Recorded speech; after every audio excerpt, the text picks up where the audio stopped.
Lately, I've been a little bit obsessed with starting fires and the different methods you can use.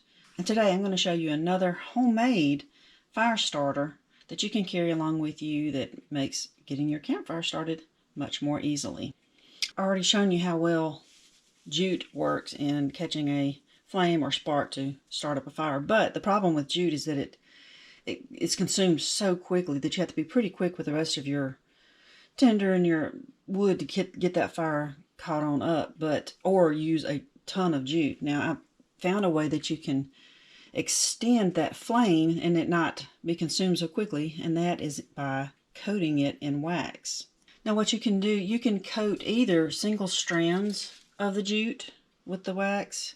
You can braid it together, make a larger piece. This would give you a longer burn time. This maybe not so much. I'm not sure how long that would last, but it still gives you more time than just a straight piece of jute because it just goes up so quickly. Now what you need is a saucepan with a little water in the bottom to keep from burning your pan up. I didn't put a whole lot in there. And if you have a double boiler, you can use that. The only problem with the double boiler is that once you're done, you've got all that wax to clean out of the upper portion. So you can still use the double boiler and then line it with aluminum foil, or I don't have a double boiler, so I just made my own top portion out of aluminum foil, just made a bowl. If you can see that. Just made it so that it sits down on top of the saucepan. Now this already has wax in it because I've used this before. But let me get this started. Get that water heating up, and we're going to use tea light candles. That's what I'm using today. Now you can use any kind of wax. You could buy the blocks of paraffin wax if you wanted to, but I'm just using some of these tea light candles that end up not wanting to work very well because the wick gets so short it just barely has a flame. So these things annoy me when they do that, but now I can reuse that and these won't go to waste. But anyway, we're just going to heat up our pan of water. And you can see that wax that was left from the last time I made these is starting to melt. I'm going to go ahead and add one more of the tea light candles. I'm just going to put it upside down. No, actually, I think I'm going to do it this way. We'll heat the bottom of it up. Now, I may be able to turn it over and dump it out.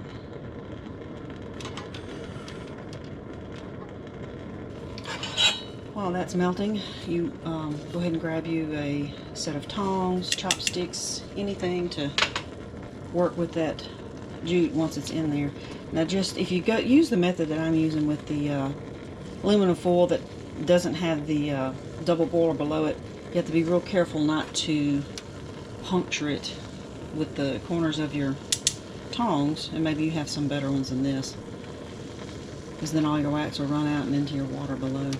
You just have to be careful. And I do have some chopsticks I could use. They don't have as much of a point.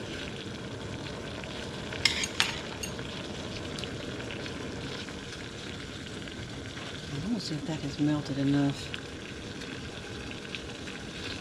Whoops. I'm just going to go ahead and flip that over.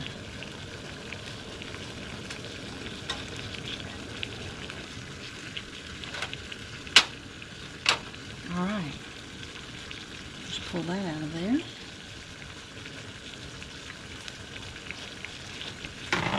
And have you a paper towel or something handy that you can put this stuff on to keep from getting enough wax everywhere. You already have some wax on that counter. I'm going to turn that down to low. Once that's completely melted, you'll want to reach in here and grab the disc and that wick out of there. I mean, technically you could leave the wick in even if it's stuck to the jute, it wouldn't hurt a thing. Just burn up. But you do want to get the disc out of there. Alright, that is melted. I'm going to just easily reach in there and get that. And that's why I said to have a paper towel handy. You can set that on. And also your tongs. Alright, that is melted. I'm going to go ahead and put in, what I did is I braided, 3 strands of the jute. I'm going to drop them in. You can also do singles. You can do anything you want. Just drop them in, you know, several at a time. I only whipped up these two just for the sake of the video. And just rotate it around and make sure it all gets covered and let it soak into the strands. It doesn't take long. I'm gonna go ahead and turn the gas off because it's melted.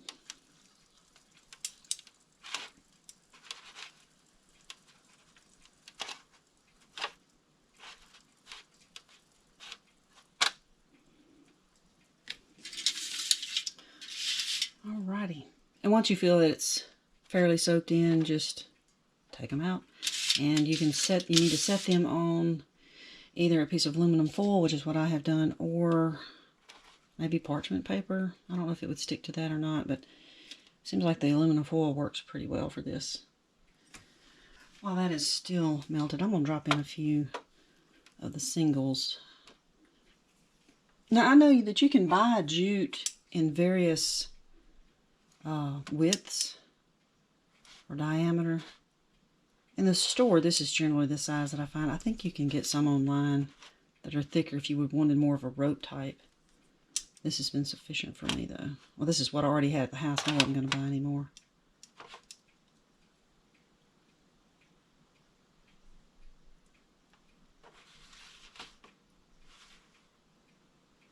Alright, whenever you feel like it's coated enough or soaked in enough, you just carefully take them out.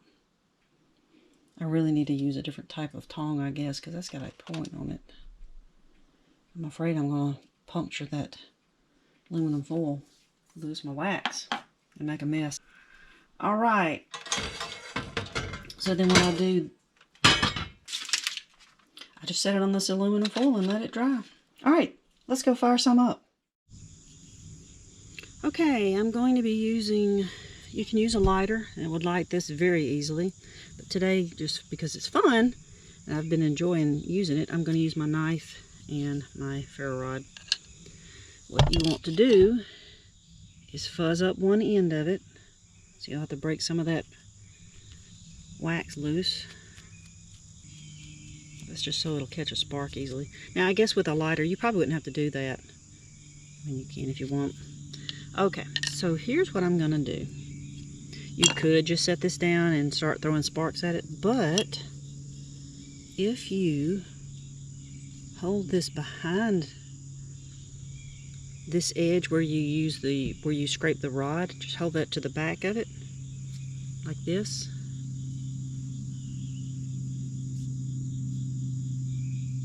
See that? Just hold it like that. And then using your ferro rod, go ahead with your strike. And there, it caught right up.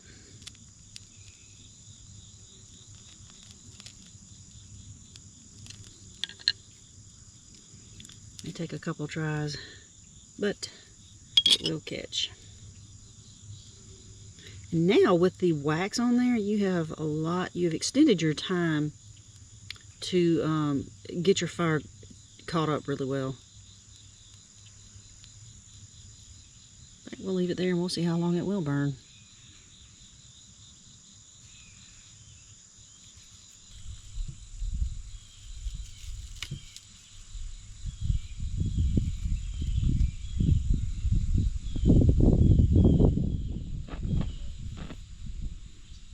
Oh no.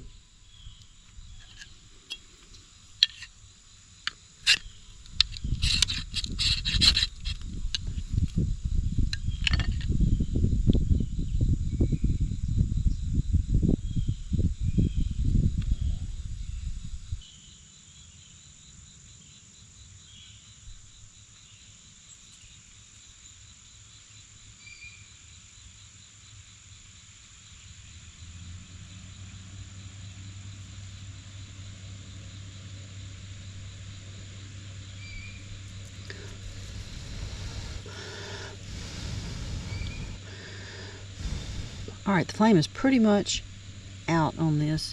It still has a little bit of ember glow in there. Wow, that was awesome. There you go. There is one more do-it-yourself fire starter. Now, if you planned on taking this backpacking, I would, since it's got all that wax on it, I would, it's, you know, it's a fairly lightweight option to carry.